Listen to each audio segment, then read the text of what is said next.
Welcome to Arca's NEET Biology, and let us discuss the principle of DNA fingerprinting for easy understanding of this forensic technique. Now, what exactly is the principle of DNA fingerprinting is, from the study of a human genome project, it is clear that human DNA, that is 99.9% of human DNA is similar. That is, it is same in all the humans. And there is only variation with respect to 0.1% of DNA. And this 0.1% of DNA consists of approximately 3 into 10 to the power of 6 base pair. And this DNA is unique to every individual. Now, this human genome possesses numerous small non-coding DNA. Now, if you assume this as the DNA which is being present in our body, this DNA consists of the two regions, that is the coding region and as well as the non-coding region. So this coding region we can call it as exon, and the non-coding DNA which is being present is called as introns. So this is the intron, and this separates, or this is present in between the exons. So at the time of RNA splicing, these exons are being joined together to form the mRNA, and the introns are being removed off. So here this non-coding region is called as introns. So these are the two regions which are being present in the DNA, that is the exons as well as the introns. Exons are the coding ones and the introns are the non-coding DNA.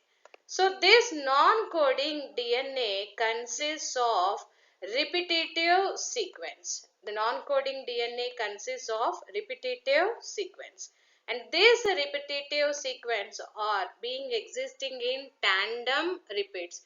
The same set is repeated again and again. So these tandem repeats are the basis for this DNA fingerprinting. Now let us look what are these tandem repeats which are present in our DNA. So here these tandem repeats occurs in our DNA. So here you can see this is the same set which is repeating again and again. So these are the regions which are being repeatedly, and these are being present adjacent to each other. Now how we can separate this non-coding DNA or the satellite DNA from the bulk DNA means by doing density gradient centrifugation. Okay, after doing this, the representation is being done like this. That is, we get graphically the major peak and the other one will be the minor peak. The minor peak represents this satellite DNA, nothing but the repetitive sequence. Whereas the bulk DNA which codes is being present in the form of major peak. Okay, now this satellite DNA consists of the repetitive sequence. Here you can see in the example, the sequence is repeated again and again. And this sequence or this is being repeated approximately some 1,000 times again and again. So here that's the reason we are calling them as tandem repeats. The same cluster is repeated again and again. Depending upon its size, the satellite DNA is again divided into two types. They are the microsatellite as well as the mini satellite. Microsatellite consists of approximately 2 to 6 base pairs, whereas the mini satellite consists of 10 to 100 base pairs. So depending upon this size, it is being divided. 10 to 100 base pairs is called as mini satellite, whereas 2 to 6 base pair is called as microsatellite. So now going into the difference between these two. So this microsatellite is usually consists of 2 to 6 base pair, whereas this mini satellite consists of 10 to 100 base pairs. Okay, now here the microsatellite consists of 80 rich regions, whereas the mini satellite consists of G and C, that is guanine and cytosine bases. Okay, these microsatellites are also called as short tandem repeats, whereas this mini satellite is also called as variable number tandem repeats. So these variable number tandem repeats are the basis for this DNA fingerprinting. So here you can see the mini satellite here, the example. So this variable number tandem repeats approximately some 10 to 100 base pairs. It is repeated here like this. Okay, some it is repeated 1. Okay, this is 1, 2, 3 and 4. It is repeated 4 times.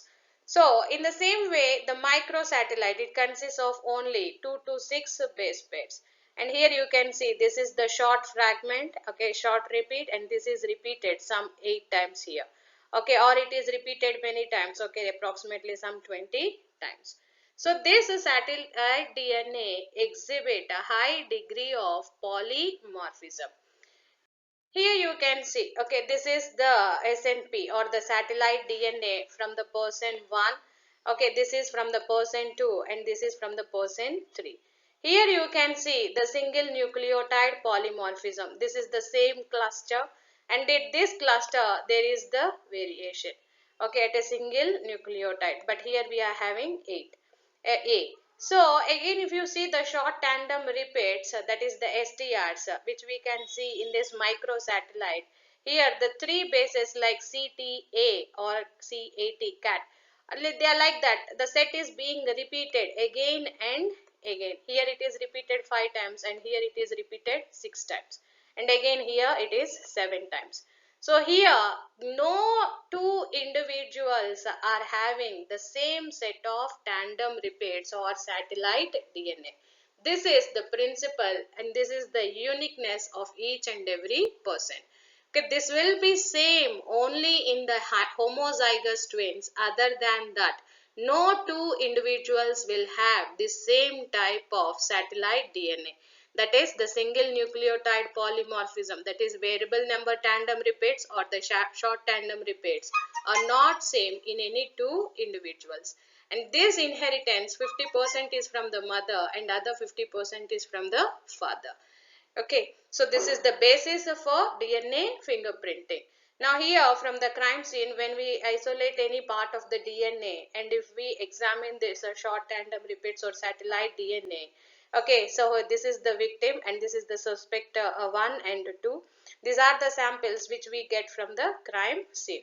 So this is being matching with this suspect 2, which we get at the crime scene 1. So we can confirm that this person is the one who have committed the crime. Okay, so this is the simple principle which is present beyond this DNA fingerprinting, and that is drastically used in forensic science. So if you like the video, share and subscribe. Press the bell icon to receive further notifications. This is Pravalika signing off.